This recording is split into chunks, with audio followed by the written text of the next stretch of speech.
Hey everybody, welcome back to the Benchwarmers. Unfortunately, we are in a no sports environment at the moment due to the coronavirus, but we have a sports podcast for you nevertheless. Hey Gabe, how's it going? I'm doing pretty well. The show must go on, and we Yeah, are loyal to our audience. We must entertain you, so here we are. But as we're back, sort of doing this podcast from one home to another, Jamie has some big news he missed from yeah, why that's he right. missed last week's episode. I missed last week's episode, Gabe, where you very ably interviewed Ethan Zahn of Survivor fame because my daughter was being born 3 weeks ago today, actually. So very exciting news for our family, and we'll have the newest, littlest member of the Menschwarmers. We'll have to have her on the pod as soon as she starts vocalizing. Absolutely. I'm very curious to hear her take on the Sage Rosenfels versus Jay Fiedler debate. Well, I have to. I guess you're supposed to talk to babies, right? Like, so I think I'm getting my podcast training in. I just speaking to her, but there's nothing to test it out on because there's so little going on in the sports world, unfortunately. work out some Obviously, of your bits. yeah, exactly. As I'm sure people can hear, we're not in the same room. Obviously, we are both self quarantining, and we're taping this from our own homes over the phone. But that's okay. We found a way to make it work, and doing our best to put out something, even though the coronavirus has robbed us of our beloved sports. And one thing that's very good about sort of a silver lining with no sports on is that a lot of the people we'd like to have on the podcast aren't necessarily too busy. Yeah, So we that's have right. a very special guest on today's show. 12-year NFL veteran Sage Rosenfels joins us in a few minutes. Yeah, Sage was a quarterback for the Miami Dolphins, the Houston Texans, the Minnesota Vikings, among other teams. He had, as you said, a 12-year NFL career, a really long career, and has now had a significant post-playing career in sports media. He was very gracious to join us, and also from quarantine, and we conducted the interview over phone earlier today with Sage.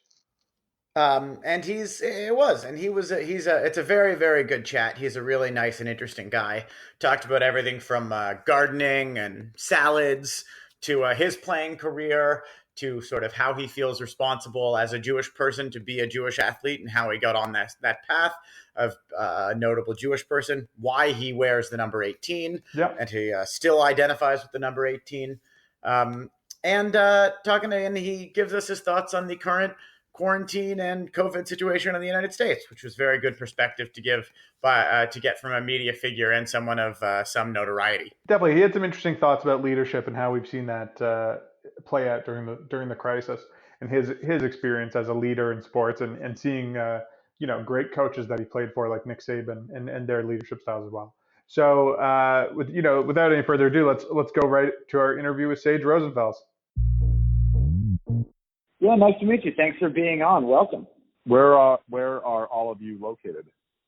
So we're all in Toronto, Canada. Where are you at right now? I'm in Omaha, Nebraska, the dead center of America. Ah, wow. Try to get as far away from every other part of America as possible. That's a long story. We're not going to get that today, but I did grow up in the Midwest. I grew up in eastern Iowa, about 5 hours away, and ended up here at the end of my career. I'm guessing that eastern Iowa wasn't the biggest Jewish community you were a part of. Biggest, it wasn't the biggest as in there were two families in my hometown that I guess consider themselves Jewish. There was the Rosenbergs and the Rosenfels, a town of 6,000 people. I actually grew up in a town of outside of a town of 300, which is where I went to elementary school before transferring in middle school. So very small town, America. My dad was from Chicago, grew up in the south side, then the north side. He is 98% Ashkenazi Jew, and met my mother taking a summer class at the University of Iowa, fell in love, got married, moved around the country. We were in Chicago at the time, and then ended up moving in my mom's hometown because they wanted to sort of raise their kids on 10 acres in the country and have a garden and sort of live off the land. And so sort of raised by hippies, but my dad is nearly 100% Jewish. So did you grow up sort of like that farming lifestyle? I wouldn't call it farming, no. 10 acres isn't much of a farm, but we had a full acre garden. And Oh, wow. I'm talking just tons and tons of tomatoes and lettuces. So every night, it was like go out and pick some salad. And we would eat salad every single day. We raised 50 of our own chickens, which we would then slaughter and freeze in this deep freezer in the basement. And during the winter, my mom would occasionally just pop a chicken out and thaw it, and that was we sort of lived off of what we produced in a lot of ways. So I guess they're very sort of a family, serve our own family type of farm. Of course, we went to the grocery store a lot, just like everybody else. But we didn't get the sugary cereals, we didn't get the Lucky Charms and all those types of things. My mom used to grind her own wheat to make the flour for the homemade bread that she would make. Until I think one time she just realized that buying bread at the store for $2 is probably a lot better deal than all that work it takes to do it the old-fashioned way. So yeah, my parents were definitely raised very an unusual way. I was raised in an unusual way by my parents, and I think my brothers and sisters would all agree that we're extremely thankful for that. Right. So just to give our listeners a little bit of background here, you are, of course, a former quarterback in the NFL, 12-year NFL career. Before that, you had a few years with Iowa State as a Cyclone. Since your retirement in 2012, you've gone on to do media and other engagement with the NFL. Anything else you want to fill in here in terms of just general career highlights, things like that? Oh, I don't know. I'm from a small town. I got one scholarship offered to Iowa State. I was a 4-string quarterback and then a 2nd string for a couple of years, and I finally won the job my junior year. Our senior year had the best record in school history still to this day, and I was, I think, the biggest benefactor of that whole football team, and got drafted in the NFL in the 4th round and spent 12 years bouncing around the league from Washington to Miami to Houston to the Vikings to the Giants and back to Miami for a cup of coffee and to finish my career with the Minnesota Vikings. And now I live in Omaha, Nebraska. So sort of made that journey, played with a lot of different players and coaches and coaches that have really moved up in the world. From when I first saw Kyle Shanahan as like a wide receivers coach or Matt LaFleur as a quality control. Now those guys obviously are pretty successful young head coaches in the NFL. So I definitely had a journey, and then got to play for some sort of legendary coaches, guys like Marty Schottenheimer and Nick Saban and Tom Coughlin and Gary Kubiak, and just was really lucky, of course, with all those teammates, all those sort of great relationships, but maybe short-term friendships or whatever. Guys that you're teammates for a year or 2 years or 3 years, and then some of them sort of continue to be friends for the rest of your life. So, yeah, quite the interesting experience. And, I guess a long ways from growing up in outside of a town of 300. And when you were in college, did you expect to make the NFL? No, when I was in high school, I wasn't expecting to play, Division I college sports. I was a multi-sport athlete. Actually, my senior year, I lettered in 5 sports. Wow. I was all-state in football, but as a defensive back, I was a second-team all-state basketball player 2 years. Spring, I played tennis, which was really probably one of my favorite sports.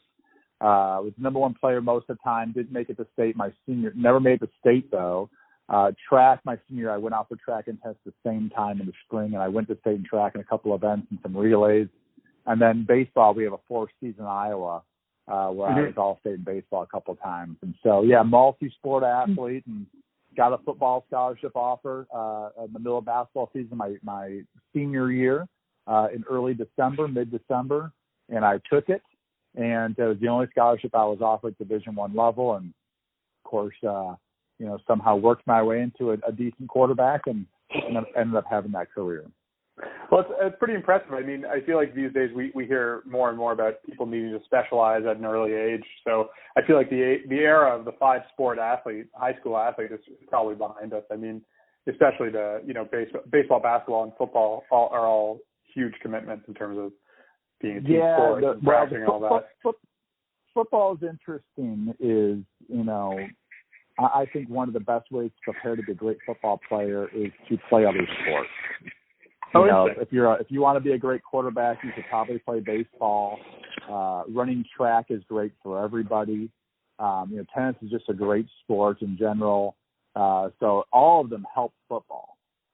Sports like tennis and sports like golf, sports like basketball do take a lot of time. There's such fine skill to those types of sports. It really does help to start at a very young age and to do it a lot. But football is a different sport where it's really not a fine skilled sport until you get to the highest level. There's a lot of just brute strength and power and, who has the best tailback,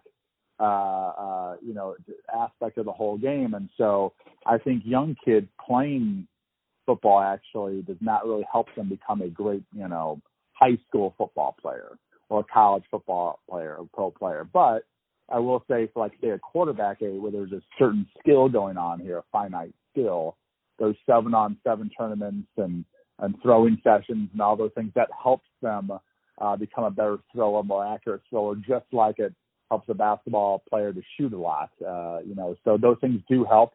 But to actually play football, the full tackle, full-on football at a young level, to me, I'd rather have kids be playing basketball and baseball and doing other things that didn't have all that contact.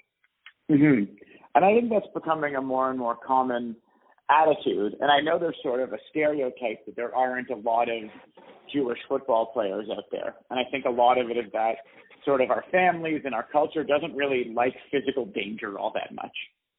Yeah, everyone has a different way to see it. I think also for me, my parents weren't into the physical aspect of sports per se. They weren't big sports fanatics, but we did have 3 boys. I had 2 older brothers in my family, and that's what we did in that countryside in that area out on the 10 acres. And so we played sports, but football or boxing or those physical type of sports were really not my parents' mentality. They were a little bit more pacifist. So we loved playing tennis. It was a great family sport for us. Obviously, the boys played a lot of basketball, but football was different. When my dad met my mom wasn't really into sports a ton, because actually when she was growing up, she couldn't play a high school sports.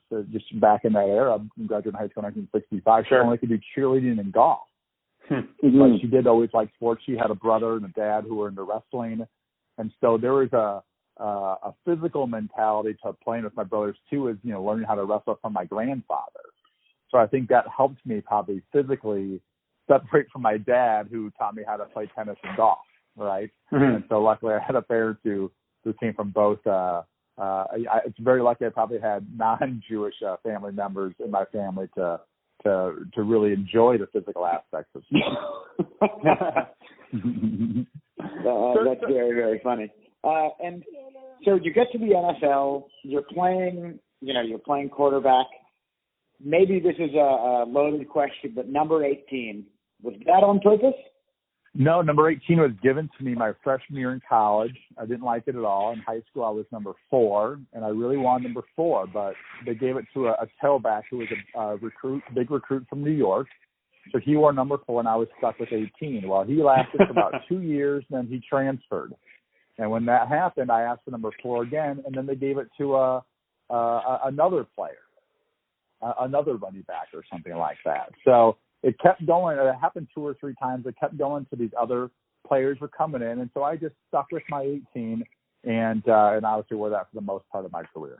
And I think that's sort of, I know me personally, that endears you to a lot of Jewish sports fans.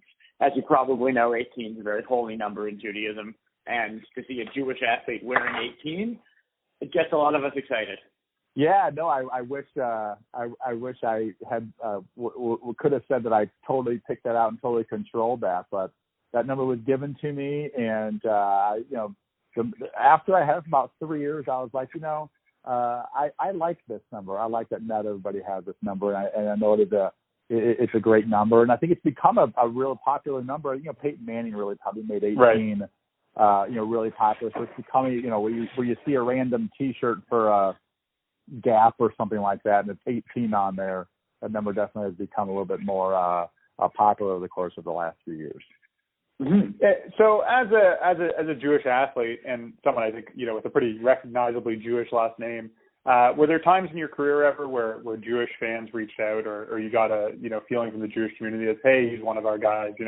I think the whole idea behind this podcast is that Jews love to congregate around some of our heroes, especially in athletics as much as anything else.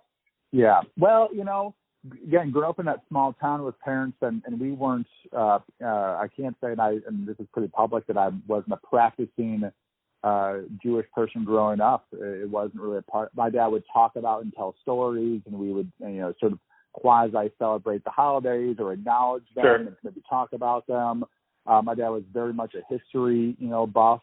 But they had sort of separated themselves, and my dad had sort of separated themselves from religion. Again, part of the 60s, 70s sort of rebellious nature, but we always look at it as part of our of who we are. It's my ancestry. It's half my blood. It's just a part of who I am.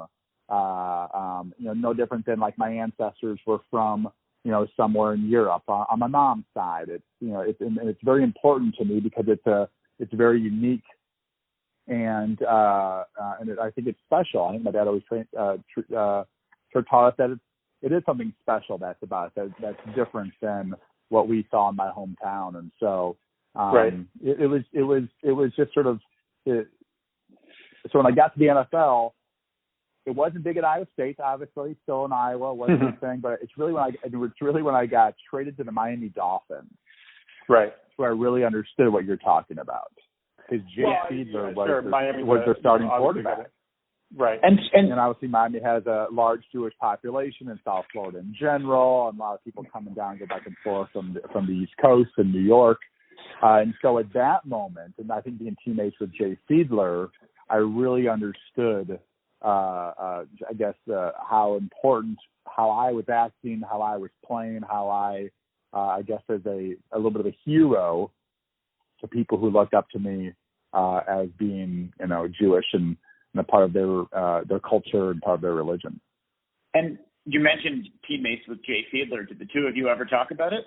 Oh, absolutely. And it was funny sometimes because he would say something to me, and Jay grew up in New York in a very traditional Jewish family. I did not, so I didn't know all the details and all the celebrations and this and I would say something like, what are you doing tonight? Oh, he's got something going on, and I would he'd look at me like, you don't know what that is, do you? And I was like, no, I don't. And so we had a great relationship, with the whole thing, and we also, it's funny, we had actually a Catholic sort of priest that worked for the team as well, and he was around. Of course, Jay and I would always joke around that he only came around when the off season started because that's when lunch was free at the facility. But it was a great time to sort of have that with Jay and different teammates and I saw how, I think I also saw how Jay treated his responsibility as a professional athlete growing up within that, having that religion, and he knew how important he was to, people that he grew up around and the people that looked up to him, because he was, a kid one day looking up to great Jewish athletes as well. When you were a kid, were there any Jewish athletes you looked up to? I mentioned to you earlier that when we ask a lot of people, what Jewish athletes did you look up, I think the age of, I'm 30, so people who are roughly my age, a lot of us looked up to you. So is there anyone that you looked up to? That's a good question. But I think Koufax is just sort of a general sort of go-to be-all because, when I was young, there weren't a lot of super famous Jewish athletes. Again, from a small town, we mostly watched college sports and a little bit of pro sports, and things like that. Right. And, I remember Mark Spitz, Sure. When I was young, he was the great Olympic swimmer, and I knew that he was Jewish at that time. I can't really say there were anyone really specific that I really thought of who I was idolizing because, again, from my small town, it was just sort of a long ways, I guess, from my mind. Right. I think Spitz is a really good example because he's both, he was Jewish and he was very famous and kind of outspoken about it, but he was also this all-American, like strapping, mustachioed hero. Yeah, and the Olympics is something different, right? Right. The Olympics is something that's a mix. You're representing your country, but for somebody like him, also representing a religion. And so I thought that I think that's a little bit even adds to the Olympics. Mm-hmm. Mm-hmm. So, Sage, you had a very, by NFL standards, quite a long career. I mean, 12 years in the league, where I think the average career for any player is around 3 or 4 years. And, you were someone who started some games here and there, but for the most part, you were a backup in your career. Is there something that, you think that helped you stick around in the NFL as a backup quarterback? And is there a way that you were able to contribute in that regard, for a decade-plus career?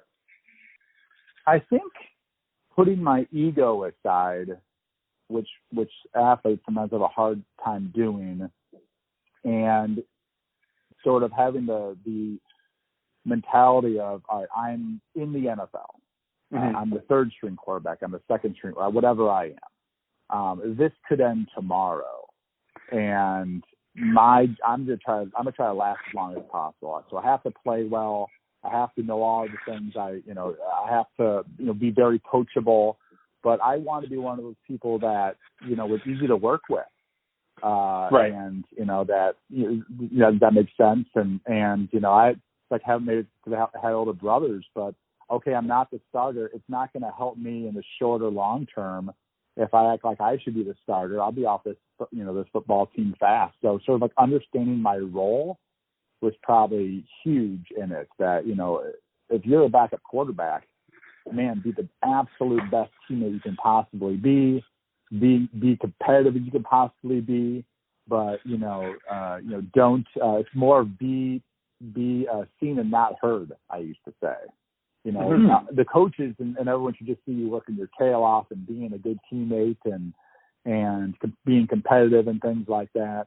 So I think I would just take that mentality rather than like worrying always constantly, why I should be playing or I should be being paid more or I should do something else. It would just sort of, put your nose down and work really, really hard and try to be as likable as possible. That's a really good perspective and sort of an experience perspective, I think. And I'm glad to hear that it helped you, extend the longevity of your career. Being a team player is really important, and understand people's roles in various teams or in life, whether you're a parent or you're a son or you're a whatever it might be, like what is your role in this situation? And, sometimes my role is I pay for dinner because that's my role.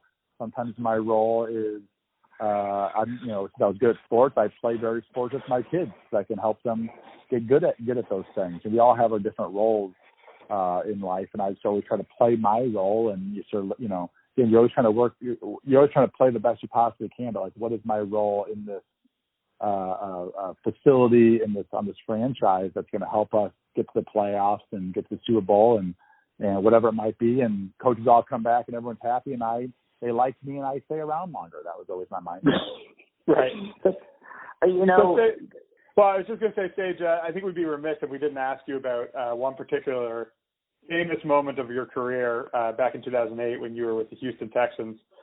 You took off a little bit on a bootleg and did what I think is referred to as the Sage Rosenfels helicopter, where you tried to get over three defenders and leapt up into the air, unfortunately fumbled the ball and was returned for a touchdown. But can you talk? I don't want to. I hope it's not a sore subject or anything to bring up, but it's an amazing clip that I think that will live on forever as part of the internet or part of football history. Yeah, I guess so. A lot of people call it the Rosencopter, which the Rosencopter. That's great. I think it's great. I don't have much, regret or shame about that play. I decided to go for it. It didn't work out. Ended up being I call it the highest and lowest point of my career. You know what? I think if you watch the clip, it shows tremendous effort because you had three guys coming right at you, and typically a quarterback's just going to slide, but you made every effort to get the first down. Well, so you guys got to realize, again, like I grew up in the country. I grew up with two older brothers. Like trying to win takes a lot of grit and sacrifice to try to beat my brothers, you know, and I used to wrestle when I was a kid. So I was never really scared of contact. I like to protect myself and not have too much contact.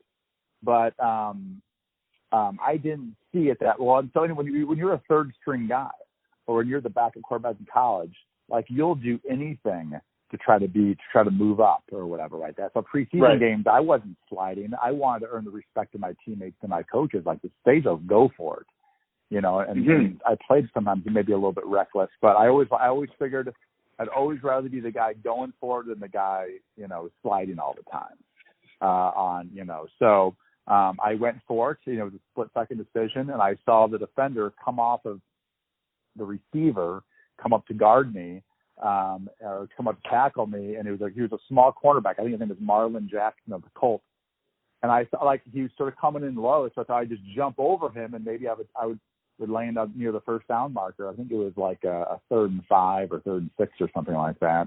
And I did not see Dwight. I think it was might have been Dwight Freeney, or I can't remember who the two D linemen were for the Colts coming to my right. So I did not see them. So it became this massive explosion, Rosencopter, fumble, return for a touchdown, loss of gameplay that I guess will forever live in infamy. It sounds like you remember it pretty vividly. Well, yeah, but again, you know, of course, I you know, looking back, I should have just slid. We would have punted. They would have been down to the, you know, 5-yard line or 10-yard line, and we could hold them, and game's over, and easy peasy, let's go home. But I think I just had a mentality of, you know, when you're a sort of an underdog, somebody comes from a small town, somebody go to a college that wasn't any good, and then, you know, help make them good, rebuild that thing, and then go to the NFL and just try to make it. Your mentality always has to be go for it, and not be scared to go for it. And I went for it, and it didn't work out. Well, I think that's a great mentality to it. You know, it really shows the grit that went into that, and just trying to make the play, trying to get the extra yards and get the first down. I think that's probably the mentality that allowed you to have the career that you did, you know, sticking around and having the long NFL career that you did. Yeah, I think so. Football's a tough sport. You got to have grit to play, and you know, it's hard for those who played maybe middle school football or high school football or even college football. Like, you know how hard it is. The workouts are hard, the practices are hot, and it's not fun. Football practice really is not fun. It's extremely hard. It's uncomfortable. It's physical. It hurts, and you have to have some grit to you. And if you're going to play in the NFL for a long time, man, you got to have some physical and mental toughness because it is definitely a physically tough sport. Mm-hmm. And you got to get up and go to work every day, and work is hard. Yeah. But the work is both mental and it's physical. I mean, long meetings, watching a lot of film, trying to learn and diagnose the game, trying to take care of your body. Lifting is, you know, putting 300 pounds in your back or 400 pounds and squatting. That's not fun. You know, and right. It's just, it's a lot of physical work. That's also a lot of mental work. And of course, then there's the whole aspect of just the general pressure and those types of things. But, you know, I'm happy I had sports and they're not the end all be all, but I think it taught me a lot of lessons. So, Sage, can you tell our listeners a little bit about, you know, since you've retired, what you've been up to or what's keeping you busy these days? Yeah, so I've got 3 kids. My son's 18, a daughter 15, and a daughter 10. We're in Omaha, Nebraska, currently, you know, sort of quarantining ourselves basically from the rest of, like a lot of people are doing. Luckily, I do live in the suburbs, so we do have neighborhoods, and we can walk around the neighborhoods and really trying to minimize going to any stores, having stuff, you know, delivered. People are still occasionally going to stores and things like that. But that's currently, you know, one of the things that's my living situation. But I do some radio shows. Luckily, my life in some ways hasn't completely changed. I've always, since retiring, basically have worked from home, just sort of managing my life, managing kids, managing the money I made. And then doing a lot of radio shows and podcasts and write articles. And I sort of work from home covering the NFL, covering the Minnesota Vikings for the most part, Still do some Iowa State stuff. Still call occasional college football games. I guess are staying, in the mix there as a, sort of part-time career.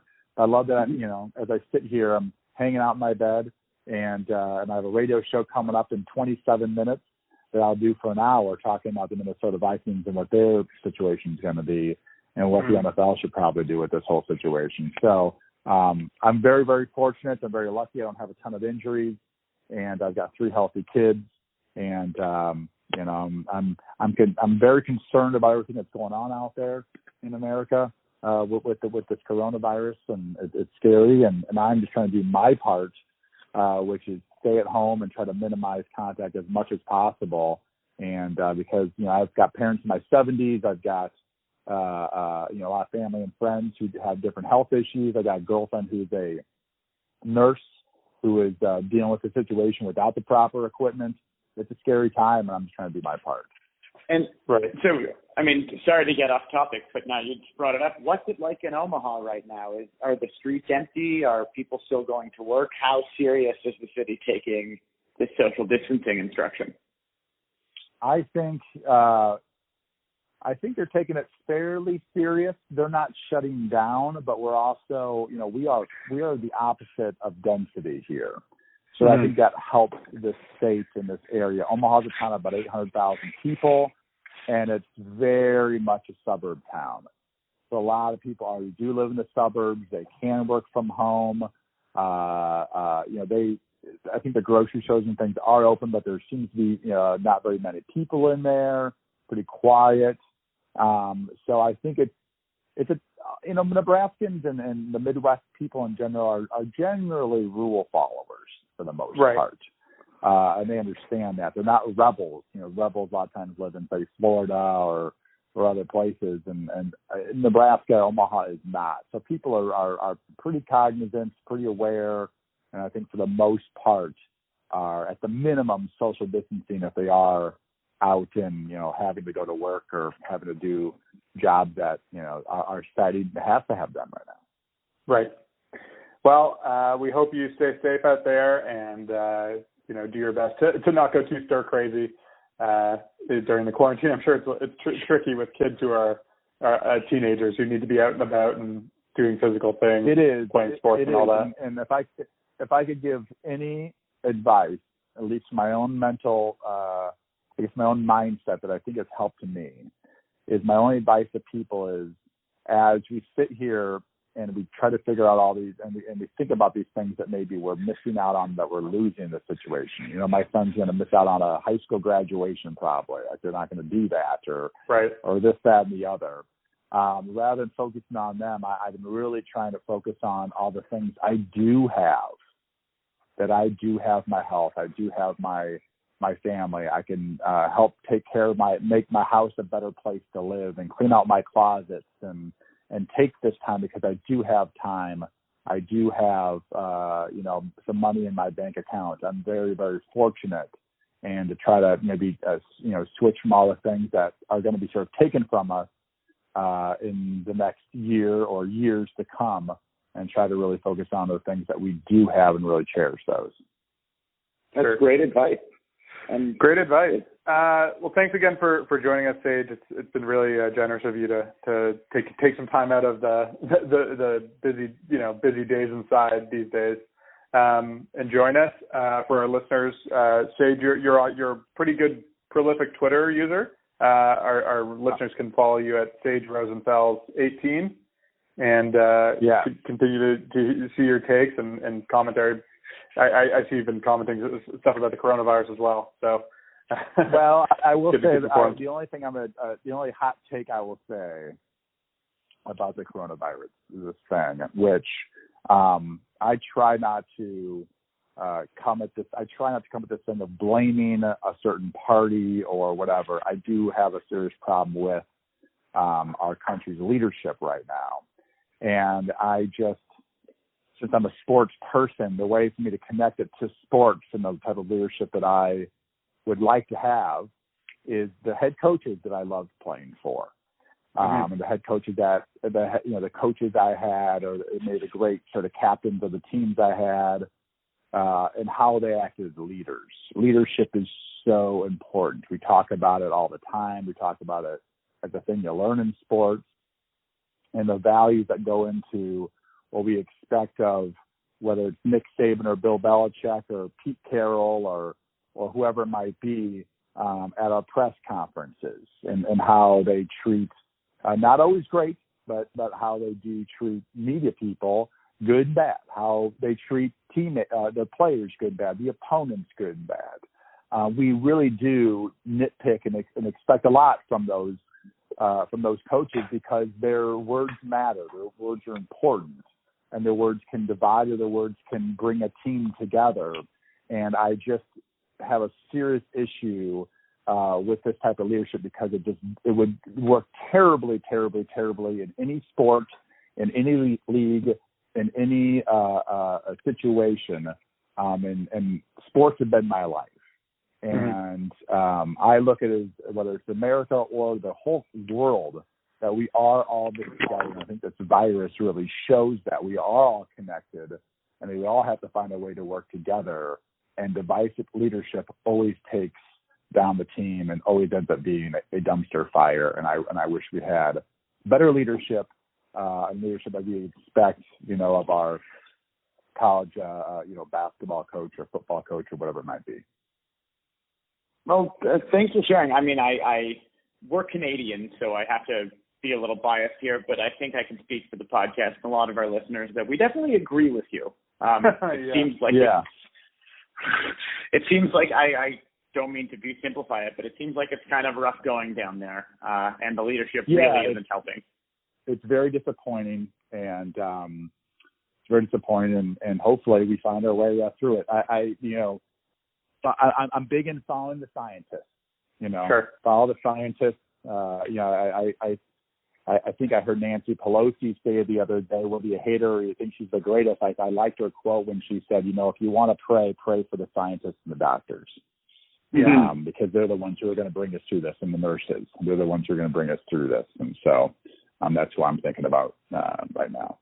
No, I think it's a very interesting perspective on leadership, and unfortunately, it's not happening on the national level, but hopefully, the on a state level or local level, it's happening in the way that you're talking about, and you're getting people who are coordinating the effort properly and listening to the people with expertise. Yeah, I'm sorry. My dad said to me exactly this morning. He said this is going to be fixed by state and local authorities and cities and mayors and governors. It's not going to be fixed at the federal level.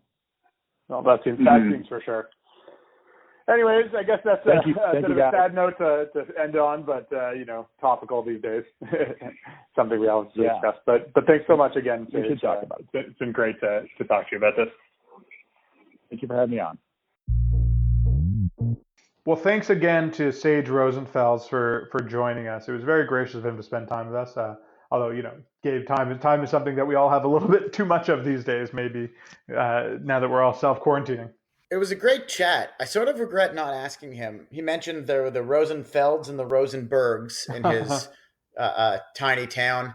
And I wonder what the Rosenberg children are doing, if any of them wound up to be Rosenfelds, or as famous as Rosenfels was. Doesn't seem like any of them made it to the pros. I thought it was interesting. We didn't really talk about this, but he mentioned that he spent a couple years in Miami with Jay Fiedler, who was the starting quarterback there. And I looked into it a bit after the interview, and as far as I can tell, that's the only time there were two Jewish quarterbacks on the same team, which was pretty amazing. I don't know that it was really enshrined anywhere in the annals of the football history books at the time that there were two Jewish quarterbacks on the same team. Totally. And I wasn't a big football fan, when I was 10 years old, 15 years old, when they were on the same team, sometime between that. But I knew who they were. Right. I knew Sage Rosenfels and Jay Fiedler were the Jewish guys. Yeah. And, not surprising that Sage mentioned that, the Jewish athlete he looked up to growing up was Sandy Koufax. I mean, we've heard that from a lot of people here that we've interviewed about, Sandy being the big Jew who they looked up to sports-wise. But as you said, he was one of the guys who you looked up to, or lots of Dolphin fans in the Jewish community. I think probably all over the States and Canada, because so many Jews winter in Florida. And there's a big Jewish community in Miami. So I just think that I know lots of people growing up who are Dolphins fans. I think because they went they went to visit their grandparents at Christmas and went to a Dolphins game. So, Yep.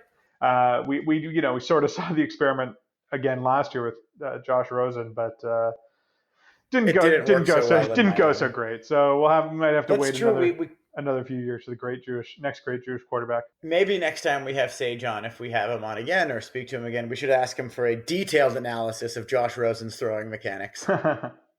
Well, talking about football, I mean, there was some big football news that's sort of Jew adjacent. Tom Brady left the New England Patriots, where he's been for 20 years, and signed with the Tampa Bay Buccaneers, which leaves went from the Crafts to the Glazers. Yeah, TB to TB, and yeah, Jewish owners on both sides, and also our one of our favorite players, Julian Edelman, is no longer going to have his tossing buddy Tom Brady throwing it to him. That's true. Same with Nate Ebner, the safety won't be the defense won't be carried by Tom Brady. Yeah. So it's changing the world of football. And those very same Tampa Bay Buccaneers have a shot at drafting Jerry Jeudy, one of our young people to follow. I'd be surprised if they drafted another receiver, given their talent, the talent they have at that position now. But true, but you can't pass up, especially somebody named Jerry Jeudy, a guy who self-identifies as Jewish because his name sounds like it. Yeah. Otherwise, in sports, most of our news that we have to, discuss or recount is unfortunately about just postponements and all that. And, I mean, there's been so much going on in the last 3 or 4 weeks related to the coronavirus and its effect on all our lives that sports sort of seems like the least important concern. At the same time, it's the thing that we talk about, and I think for a lot of people, it's the sort of constant, ongoing thing in their lives that they spend a lot of time on. So it's certainly been tough not having it around. Well, it's certainly we tend to cover Jewish sports as sort of our general raison d'etre. Yeah. But sort of in the field of medicine, it lends itself to Judaism a lot easier. There's a lot more Jewish doctors we could be talking about for Jewish athletes, but unfortunately, nobody tracks, how many patients have been intubated correctly today, or how many pills were appropriately prescribed. So there aren't enough sort of ways to debate who the greatest Jewish doctor of all time. You know what? I actually have noticed that. Two things. One is that I think there are some sports writers who have taken on coronavirus as their ongoing beat because they have nothing to write about at the moment. I think so. Yep. On the first side, that's just like a staffing issue. I think Bruce Arthur of the Toronto Star is a coronavirus reporter now, and just giving daily updates and things like that. So that's the first one. And the second is that there's other sports commentators and just sort of Twitterati people I follow who are typically writing about baseball or basketball or whatever it is, who are just all in on coronavirus statistics. And it's the same mindset. That's they know statistics really well. There's guys who've been running regressions on weighted on base average and weighted on base percentage and things like that, who are now turning their minds to epidemiological curves. And just sort of I was about to say, if only Bill James had become an epidemiologist, maybe we wouldn't necessarily have wins above replacement, but we would have significant advances in epidemiology. It is an interesting question. I mean, I don't begrudge anyone who spends their off hours or their day job even coming up with novel ways of analyzing sports. I mean, it's my dream. I love it. It's all I read. You know what I mean? That it's something that's so interesting. But at the end of the day, I think we're seeing to a certain degree with all this that it's sports matters. It's important. It's a reflection of society in lots of ways. It's a very entertaining and important physical activity in terms of the way we learn skills and things like that. But at the end of the day, it's not life and death for the most part. It is entertainment. It is frivolous. It is fun, and we love it. I'm not trying to make a case against sports, but it sort of pales in comparison to the stuff that we're talking about on a day-to-day basis now. Absolutely. So I'm going to throw one at you. Sure. I'm going to give my 2 greatest Jewish doctors of all time. Oh, okay. This is good. And I don't mean necessarily in terms of the number of, sort of just with their overall influence. I don't know if you can call, if we were to actually know, I'm sure there's some surgeon, at Cedar Sinai who saved a ton of people. Right. they might be the greatest, physical doctor. But I think in terms of influence, you have two. Okay. And I don't know who's 1 and 2, but you got to start with Freud. Yeah, I think that's a big one. I mean, he invented a whole discipline, more or less, of medicine that's like stayed for the last 100 years. That's a pretty good one. Absolutely, and we don't necessarily know, how much. We don't necessarily like everyone's heard of Freud. I would say anyone who's got any sort of basic understanding, and a lot of his stuff has been argued or disproven, but Freud, tell me about your mother, the importance of dreams and sort of hidden thoughts. That's psychology 101, Sure. and everybody knows a little bit about that. So he's number one. Sure. Okay. Number two, I'm going way back here, Maimonides. Ooh, yeah, Maimonides is a good pick. I mean, lots of application to both medical and biblical learning. He was. I mean, he was the personal doctor to the King of Spain in back in the day. He was a preeminent physician of the Almoravid Empire, and Egyptian and Moroccan and Spain. He sort of went all over preaching the Sure. Torah to those who he would treat, including the King of Spain. Yeah. Well, that's an interesting starting point. We might have to think, depending on how much coronavirus and maybe even things in the future affect our daily lives. We might have to think about a Jewish Medical Hall of Fame, if one doesn't already exist, to start honoring some people. I mean, we'll start remembering some doctors. I'm sure as it does. it We were. could remember some doctors, Yeah. we could look to see if all the if anyone has any letters before or after their name and sort of the liner notes of the Mishnah. Right. Any Mishnah commentary that comes from Doctor So and So or Rabbi So and So MD, and so on and so forth. You know what? I'm actually going to Google this: the Jewish Doctor Hall of Fame. Okay. Does it Good luck with exist? that. I'm sure something will come up as a hit on that. So the first hit was the International Jewish Sports Hall of Fame. Oh, okay. I mean, the idea of a Hall of Fame, I think, is usually a sports-specific thing. I don't know if there's so many Hall of Fames besides that. I mean, rock and roll is the big one, but even that's like patterned after a baseball Hall of Fame, and it's also Yes. like not that important, I guess. I've never been to it, but like, just seems like a a fun It's more of a side project for museum, you I and would say, Werner. than a Hall of Fame. It's more of a museum. It's more of a museum. So I found one. There was a medical doctor who unfortunately perished in the Holocaust, who was an Olympic fencing medalist, Okay. Dr. Oscar Gerde. Okay. So he can be in both halls of fame. Oh, the fencing and Doctor Hall of Fame. And the medicine. Yes, And exactly. medicine, yeah. Okay. In terms of other big, Jewish sports news delay, I think the other big one that we were excited about is the Israel baseball team and the rest of the 2020 Olympics, which have now been officially postponed to 2021. This decision was made last week by the IOC after a lot of pressure. Canada and Australia, among other countries, had already pulled out, and different U.S. Sports federations had said they were strongly urging everyone to sort of pull out. It's sort of odd decision by the IOC.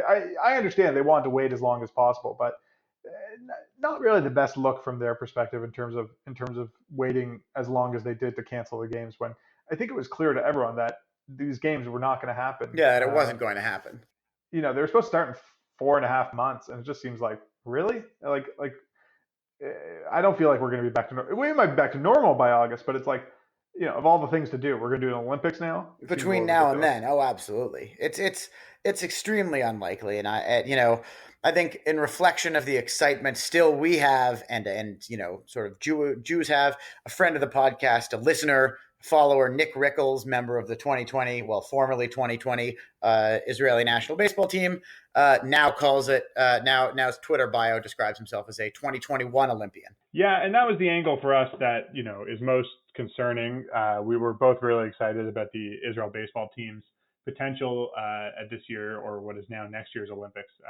As listeners will recall, Israel's baseball team made the Olympics last year in a qualifying tournament last September. It made the Olympics for the first time ever, and baseball's back in the Olympics for the first time in many years. A great miracle happened there. in the Italian baseball stadium. Yeah, that's right.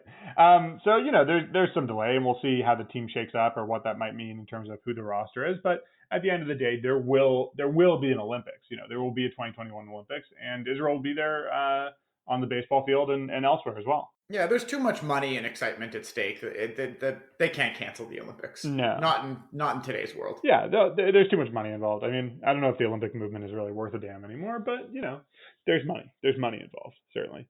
One of the other, you know, big things that got canceled that was in its throes. One of the first things that got canceled was where there's very little money involved, as a matter of fact. Very little money involved was the NCAA Division III men's basketball tournament, which we'd been following because Yeshiva University had a bye in the tournament, or had a seeding in the tournament, and had played 2 games. They won them both. They were through. Yeah, and they were actually, you know, one of the earlier sporting events that was affected by the coronavirus.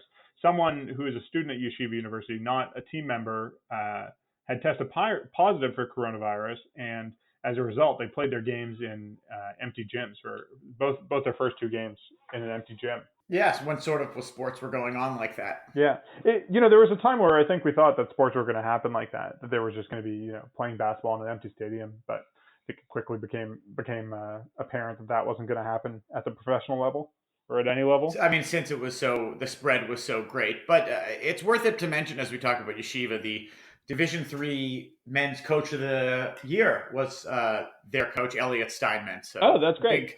Wow, congratulations to him. Congratulations. Mazel tov to Elliot from us here at the Benchwarmers. That's great. You know, I think they never lost in the tournament. So are they a co-champion for the year?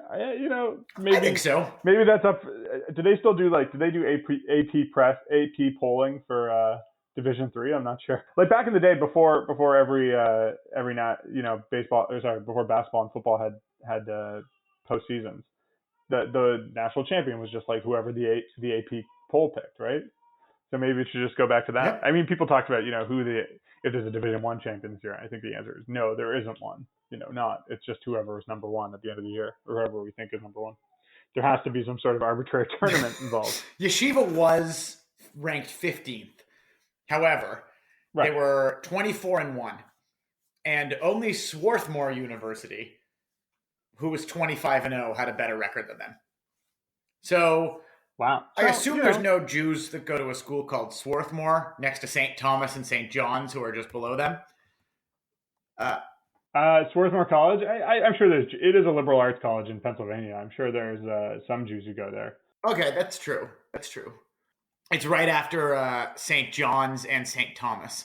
Yeah. So it's a little more Jewish than those. It's always funny to find out that these schools have like 1,500 people. Like, you know, we went to a university that had 25,000 or so, and like every Canadian university is like 15,000 plus. Like they're all big, like state school type schools.